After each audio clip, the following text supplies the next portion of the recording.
Yeah, hi, welcome to Conference 42. So here's my session today for managing service reliability by managing risks. Risks are very, very vital for any SRE. So just broadly cover upon this. Going to the next slide here. So first of all, let's quickly understand how are your SLOs realistic?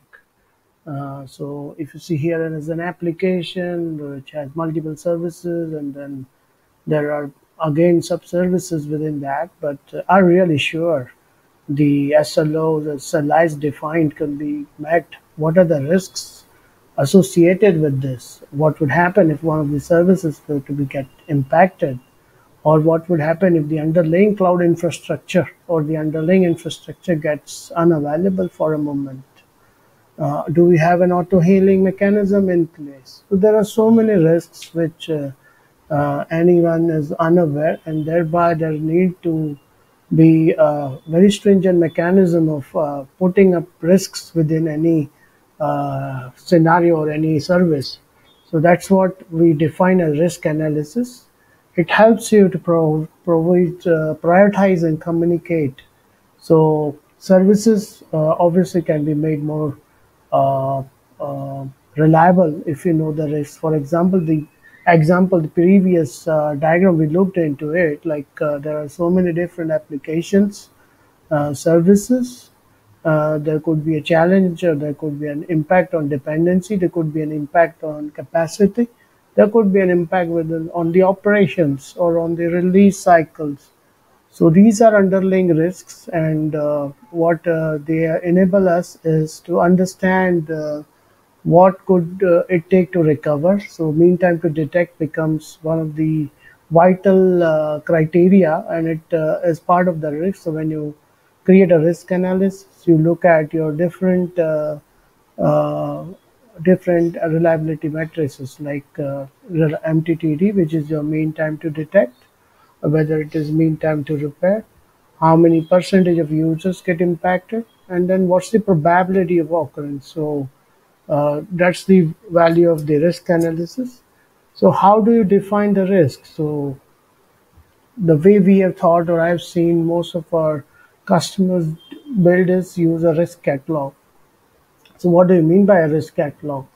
So risk catalog basically is a structured way where you prioritize your risks or you capture all your risks, and then you can definitely look at prioritizing them, identifying different counters, identifying and brainstorming within a team what would happen, looking at the past data to see what are the various matrices for those risks. So it is very essential, a very essential part of your reliability management to first define your risks, create a catalog, which could be brainstormed with multiple team members, multiple teams, developers, as well as system engineers, cloud architects. It should include a risk catalog across infrastructure and software. It should also define your key SLIs, your MTTD, MTTR, and one prominent way we have seen, or I've seen customers or our teams do it, is to map the user journey. So looking at from the areas or the points of interface a user does, and tracing it back straight to the different paths the user takes. So imagining if it's a retail commerce, so users might be interacting on a particular, let's say, catalog service, which where you could see all different products and different catalogs, and then the user journey might be to select a product, add it to a cart, and then finally could be multiple products, and then could be finally checking out and possibly shipping. So you look at the user journey, looking at what are the different services where a user gets impacted or user touches upon. And obviously, one of the very key point is to look at the past incidents. So past incidents give you a lot of data to define and include it in your risk catalog. So I'll quickly show you one of the sample risk catalog. This is uh, from Google SRE. So Here, if you could see, what does the risk catalog looks like. Like for example, starts with a configuration mishap, which reduces capacity, and then we have MTTD, typically mean time to detect. So we could just look at systems getting detected this within 30 minutes. What could be the possible time to repair? Again, this comes from discussions, brainstorming, connecting production incidents, collecting data. So you refine this data or refine this matrix as you get more and more information, and then you look at what is the likely impact of this. Again, this 20% number comes from experience, so looking at teams, and then the likely impact basis your own release cycles. You could look at and depict this number, and then you finally look at what is your incidence per year and how much is your bad minutes per year. Similarly, if you look at new release, again, when you are ready with the release and roll back if it is required. So what's the likelihood? And then we have various parameters or reliability matrices. And similarly, so on and so forth, you could see others like unique breakdown or unnoticed growth, and possibly there is a outage within the cloud as well. This is a great dependency, and there could be another scenarios. I mean, these are all likely possible, like operators are slow, or and so basically what it gives you is a fair amount of elements, and this list can be endless. Like you could add many risks, and good thing is that you can refine, you can prioritize, you can maybe reduce or include, and continuously keep on enhancing or revising this basis your own observations, where your performance, basis your own experience, and basis the data points. So a very high level view of uh, typical risk catalog. And what it helps ultimately once you create your risk catalog is to rate your risks. Now, as I said, we saw the earlier one like bad minutes per year, but the way to rate again this is so looking at this user journey, again, the user looks to be happy when it is in blue, but then it all goes into a challenge when it is in orange. So there are various parameters. The time to detect, which is your MTTD, which is very, very critical. Then time to repair, again, is very critical. And then the time between failures. So as I said, you first define your risks, prioritize those risks based on this data, and then you collaborate between the teams, start with the estimates, then you collect more data and you iterate. So very, very essential, like time to detect. So we've seen today particularly observability, then some more time like log ingestion, log management. All those stuff really helps in reducing your time to detect. And then we have automation, particularly looking into the time to repair. So again, the matter of fact is, as you rate your risk, you can also then start planning and looking at how do I mitigate this risk. Is this a risk okay for me to carry? Is this a risk which definitely needs address, which there needs to be some mechanism to address? So these are very vital elements. So automation really helps. And again, time between failures. How do you make your systems and your releases more stable? So you can look at maybe embedding some different options so that you are able to get this more in a more. I mean, you're reducing the time between the failures.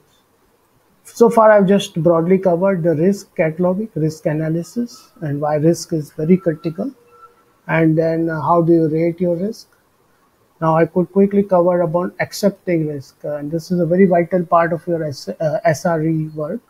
Which risk should we prioritize, where we should focus and put an engineering effort, or whether we should bring in a larger team or maybe product management team to just check this is an extra engineering effort which is required. Otherwise, there could be an impact on error budget. So here, if you could see, There are certain parameters. For example, operator accidentally deletes. This is one of the risks, and this creates 129. Is it acceptable? Possibly yes, because it falls within my error budget. I could use this. So the ones in blue are possibly the ones which possibly I could accept it. So I just marked it yes.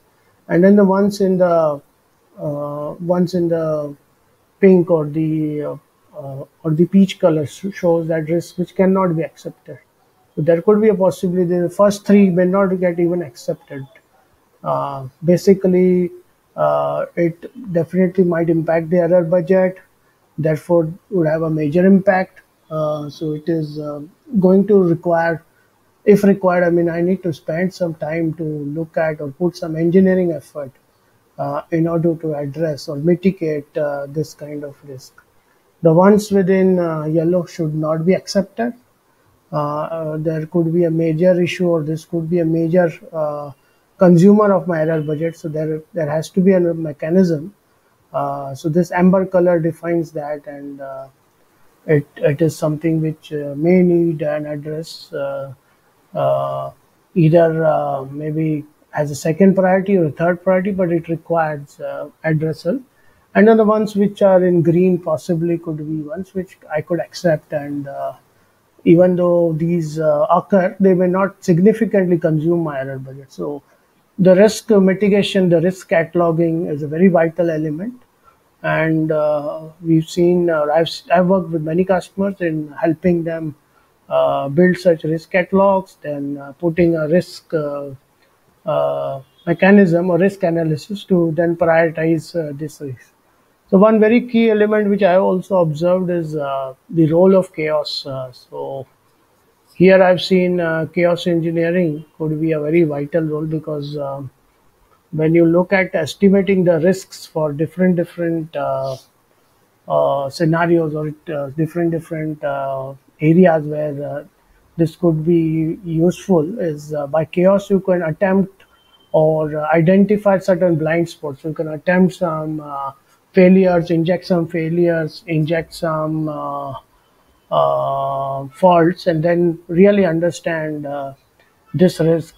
Is it really there? Are your observability, or what is your MTTD, what is your MTBF, and what is your MTTR, whether your catalogs go. And one very vital component, can also build different risks or certain unnoticed risks or blind spots which you never realized this could even happen. So definitely chaos engineering comes, and it is a very vital portion of it. So what can help is identifying and putting certain fault areas, and then using this as part of your risk analysis. So a lot of work we could build, or as an SRE can use the chaos and many such principles to be able to define and refine and build a risk catalog, analyze the risk, and as well as prioritize the risks, and then define your engineering efforts.